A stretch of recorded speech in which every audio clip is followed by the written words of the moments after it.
let's hit this week's Rich Girl Roundup. This week's question comes from Ted. Hi Katie, I'm Ted. I'm calling into the Rich Girl and Guy Nation from Pennsylvania. I have 2 children and I'd love to get your thoughts on where to start teaching them about personal finance. It's never too early, but I want to make sure the information is digestible and approachable for a 6-year-old and a 3-year-old.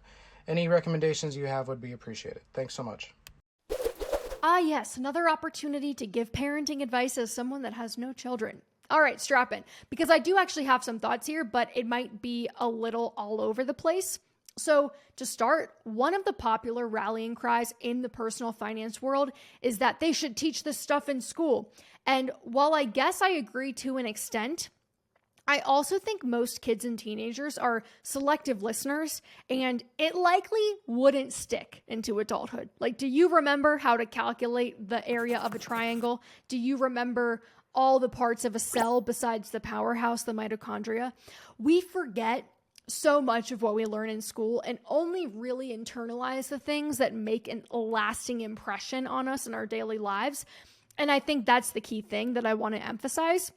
A lot of what you teach a kid about money is done implicitly. Like, they learn by watching you. They learn by mirroring you. It's just like anything else. So if you are someone who is outwardly stressed about money or using terms like "we can't afford that," I think that instills a certain narrative in a kid. Even if you're using it colloquially, I think our language around money impacts children way more than anything that they would learn in school.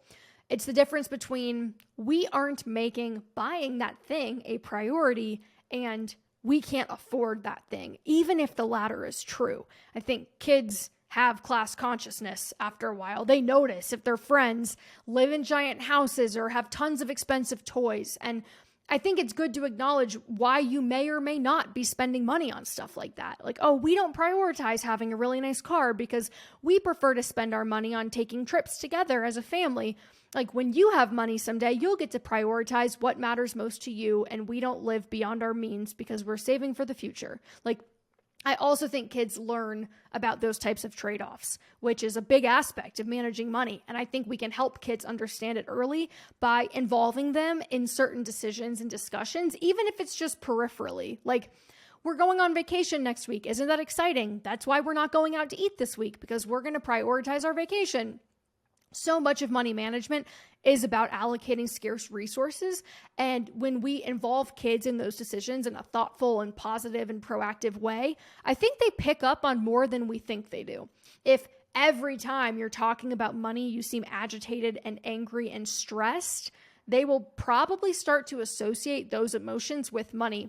And anyone that's listening to this as an adult that had that experience as a kid, you might be like, wait a second, that's exactly why I feel stressed about money all the time, because I was always around, when money came up in the home, it was a fight. So for better or worse, I think so much of what they learn comes down to our own behavior. Like, hey, I got paid today for doing my job and I'm going to save some of my money so I can buy things that I want later. And then you can reinforce the habit with them through allowances and helping them save for things they want to buy. Delayed gratification, right? The earlier we can associate proactive prioritization and delayed gratification with money management, I think the better. So thank you for the question, Ted.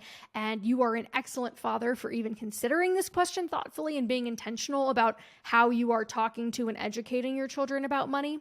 And I hope that I can actually do it well when I have my own kids.